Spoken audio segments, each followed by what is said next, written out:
Hey everybody, it's Mike with Free Arming Hiker, and I'm out here on my way to Trapper Lake. This is about a 5-mile hike each way.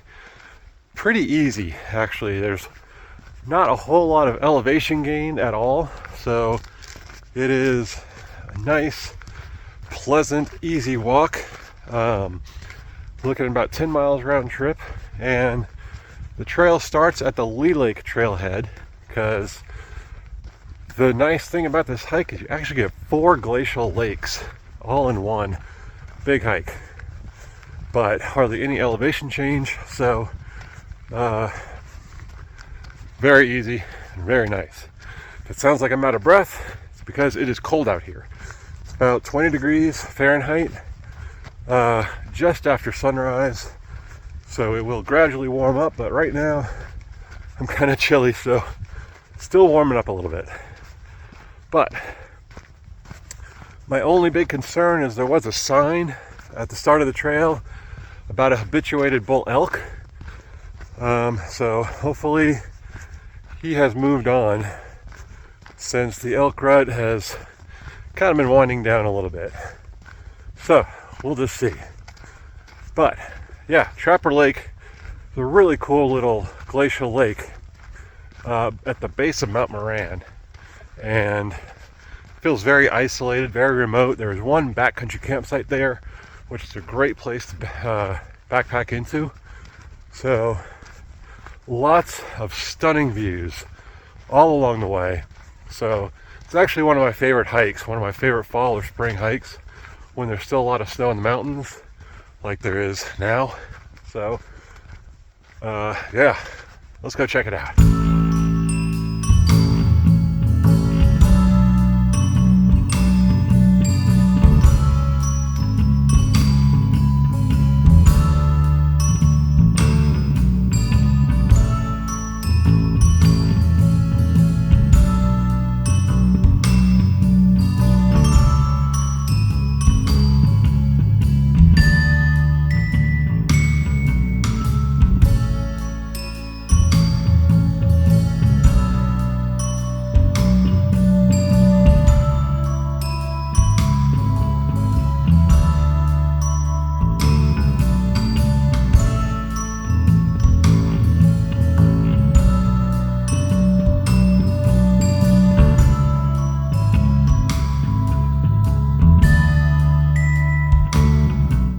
So as you can see, String Lake, which is this first lake, is a pretty stunning lake. And typically in the summer, it's a lot more busy, a lot busier. I happen to be the only one out here. I was the only car in any of the parking lots. There's 3 parking lots. There's the String Lake trailhead that you get to first.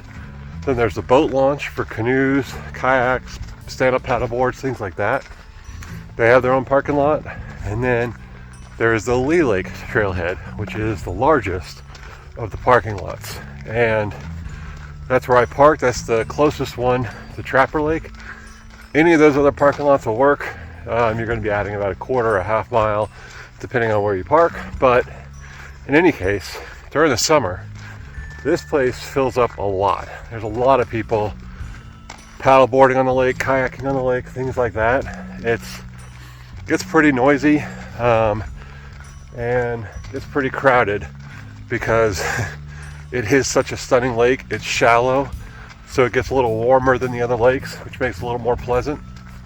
So if you did want this kind of peace and quiet that I'm experiencing right now at the lake, really sunrise is your best bet. So keep that in mind if you are visiting in the summer and you want to check out this hike or any hike along it, really. So yeah, good thing to remember, because it is definitely worth visiting.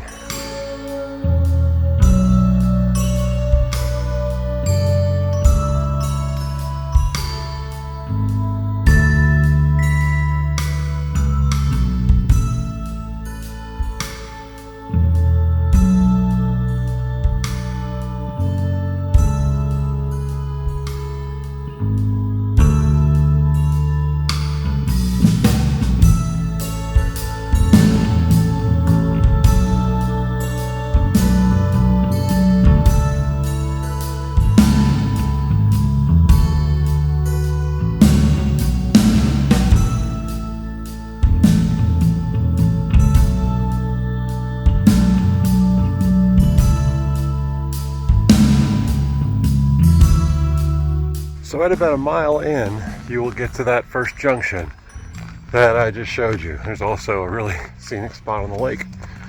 That first junction kind of makes a little triangle of trails.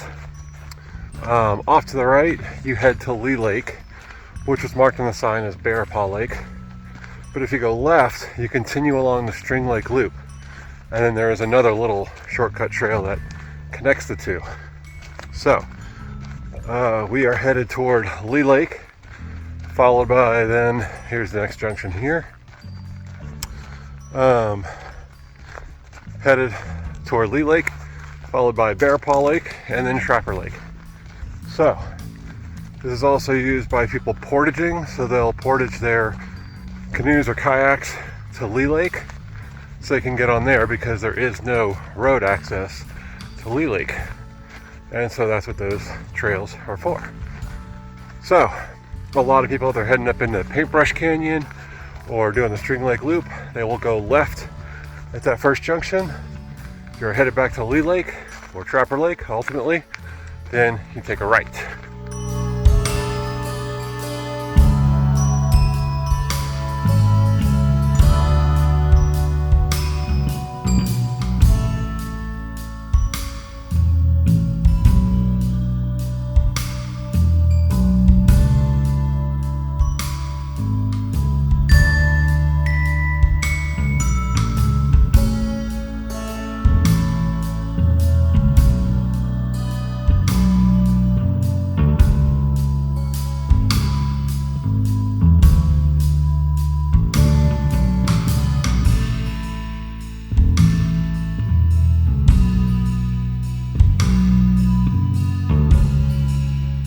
So as you may have seen, your first looks at Lee Lake are pretty much going to be through the trees.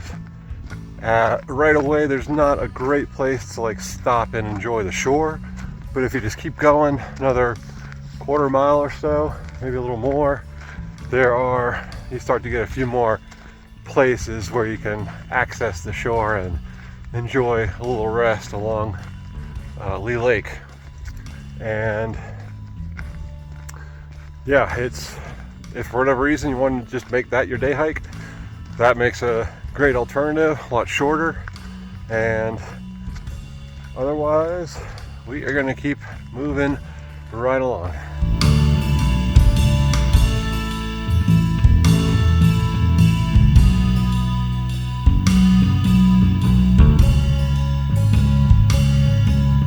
Now, of course, all these lakes are glacial lakes. They are left over from glacial processes that sculpted this whole landscape and the Tetons in the last ice age and previous ice ages.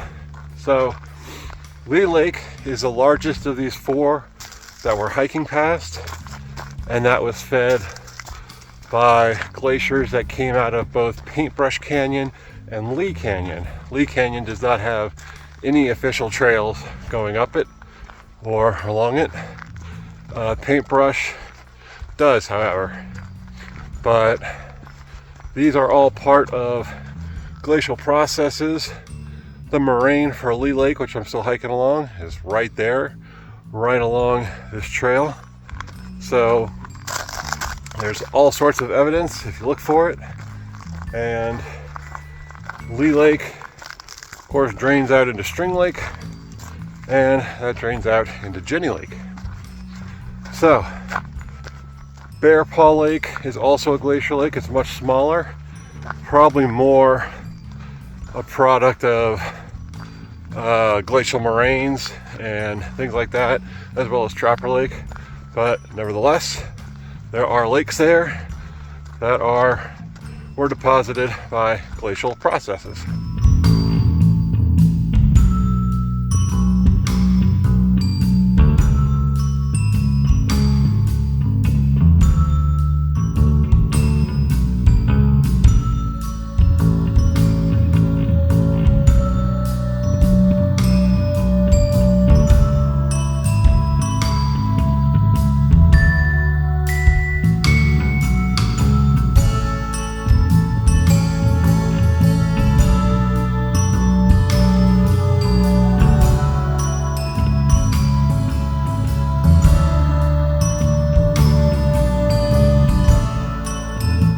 if you're wondering who Lee is, that Lee Lake was named after, spelled L-E-I-G-H, it was named after an old fur trapper named, this is true, Beaver Dick Lee. He was a pretty prominent fur trapper here and had this lake named after him, which is washed out in overexposure. But he was also married to a Native American woman.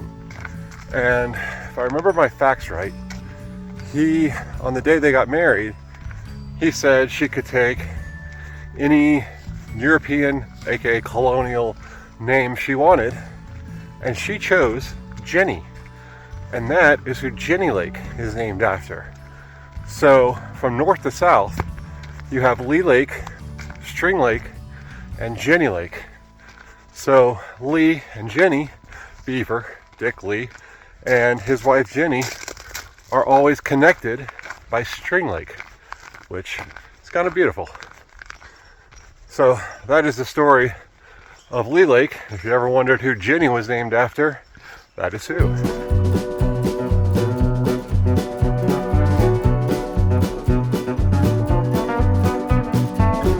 Also, just a quick reminder, if you are enjoying this video, please be sure to like and subscribe. It helps me out a lot. I greatly appreciate it. And if you have any questions or comments, leave them down below. And thanks. And we're gonna keep moving here, as long as I don't step in too much ice.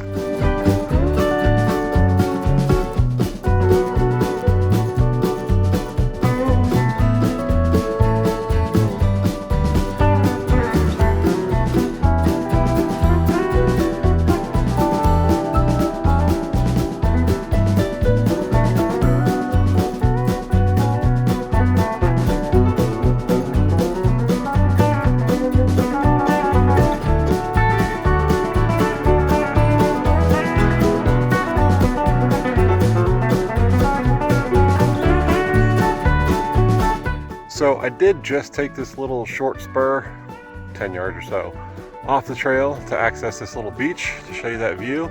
Also, if you're wondering which one is Mount Moran, it's that big one right behind me. Now, legitimately right behind me. Mount Moran is a very distinct peak in the Teton Range. It is the largest, I should say, tallest northernmost mountain. So once you get above the core of the Tetons, past the Grand Teton, Teton, all that stuff, Mount Moran is the tallest peak beyond that. And it was named after an artist by the name of Thomas Moran. He was along for some of the Yellowstone expeditions, and that is where he achieved a lot of his fame, was from doing paintings from Yellowstone. Fun fact though, he never came to Jackson Hole, so he likely never even saw the peak that was named after him. But Mount Moran is very easy to spot. It is the large, obviously, in addition to being the largest northernmost peak, it is also has a distinctly flat top, so you can spot that. It is also the peak that is directly in front of Oxbow Bend. So when you see all those Oxbow Bend pictures, you see that big giant mountain right in front, that is Mount Moran. Also, we are going to the base of Mount Moran, as mentioned. That is where Trapper Lake sits, and where we will ultimately wind up.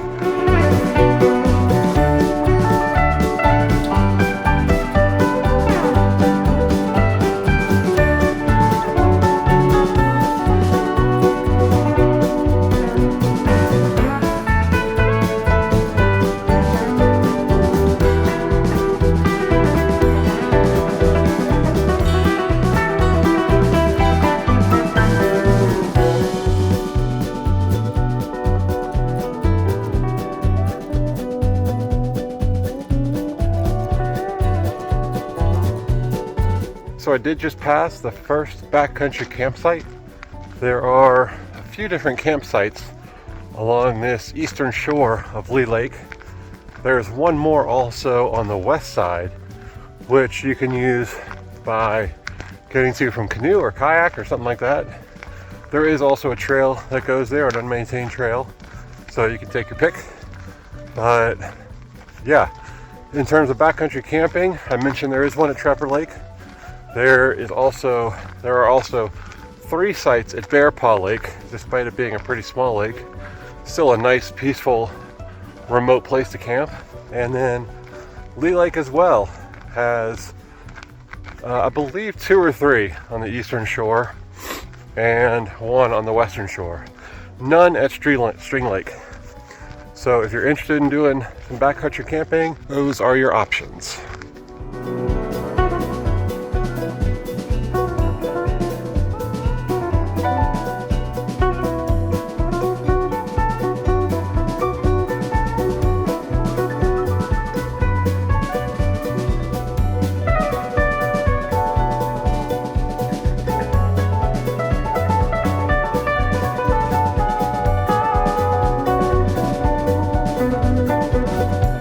So it is a little sunnier right here. That is because this is going through a small portion of an old forest fire burn from roughly 20 years ago, I believe.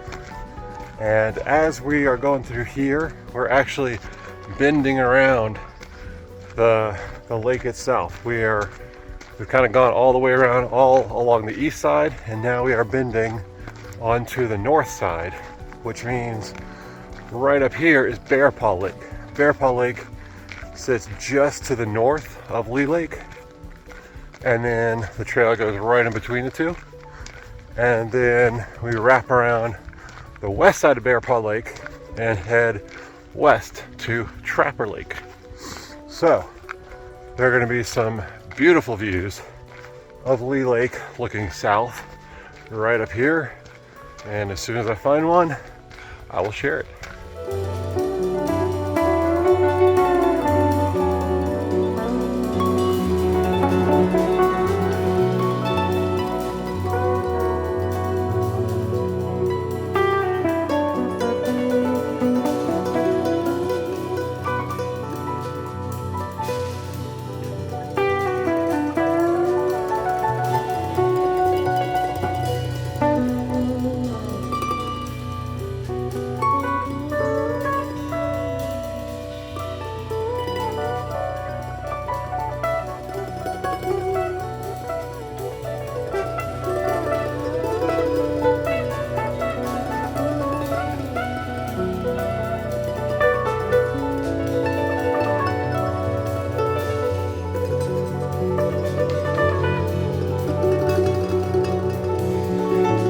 So a pretty great view here. You can see the mountains kind of shooting up from the valley. And if you've ever wondered why the Teton Mountains just shoot straight up out of such a flat valley, it is because they're one of the youngest mountain ranges in the world. They are along an active fault line. I'm actually probably standing on that fault line right now. And they are still growing. They grow roughly 1 centimeter per year. And because they are along a normal fault, what that means is the earth is trying to stretch itself apart. So as one side goes up, the other side drops down. The mountains obviously are going up, the valley drops down. But the valley over the last few ice ages has been filled in with a lot of rocks and dirt and sediment. And that's why you get that large sagebrush sea leading up directly to the mountains. And what it does is creates a really sharp eastern face. And that is why the Tetons are so dramatically steep and sharp.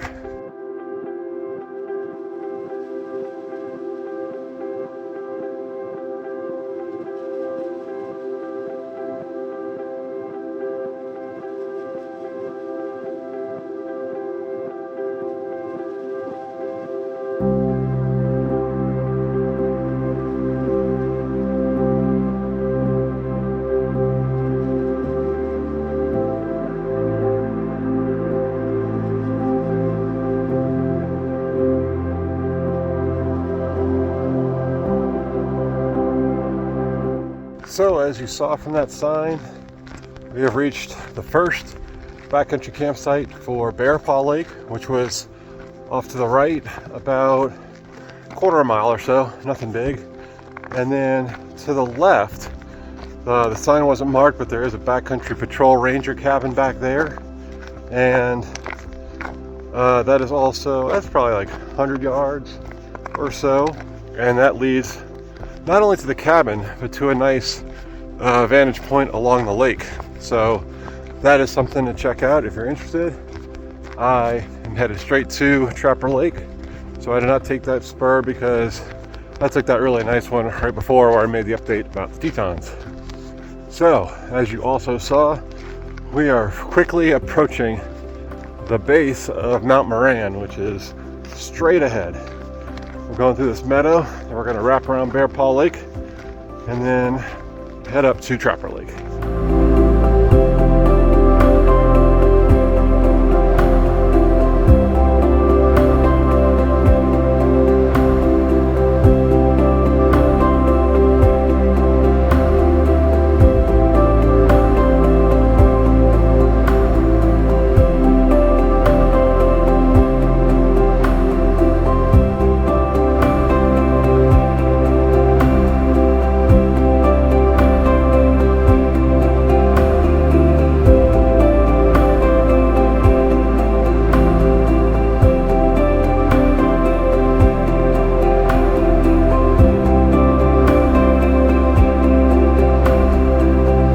By the way, no sign of that habituated bull elk at the Lee Lake campsite, so I guess we're in the clear.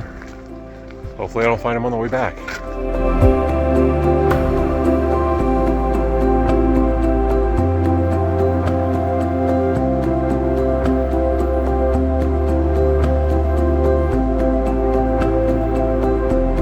So the little bit of elevation change there is on this hike happens pretty much now as we go around Bear Paw Lake and head up to Trapper Lake, and that is because we're kind of traversing around and over more kind of glacial moraine terrain. So in total, I think it's only about 100 or 200 feet, so it's nothing substantial, but you know, it's not a completely flat hike. But a little bit comes at the end, but it's nothing too hard to handle.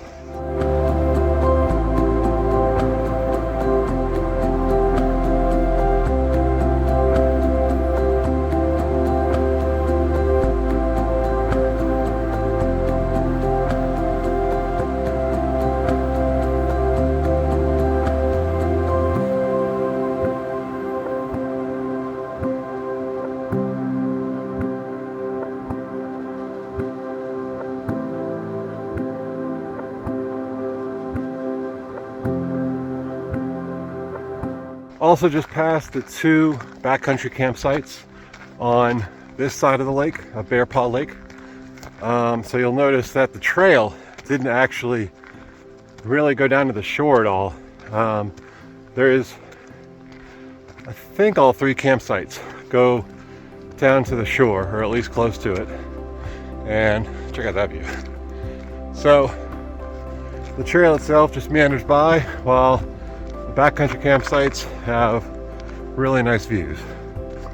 And with this, we are going to climb this last little moraine, and it's about another half mile or so, I believe, and we'll be at Trapper Lake.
Okay, so obviously I have made it to Trapper Lake.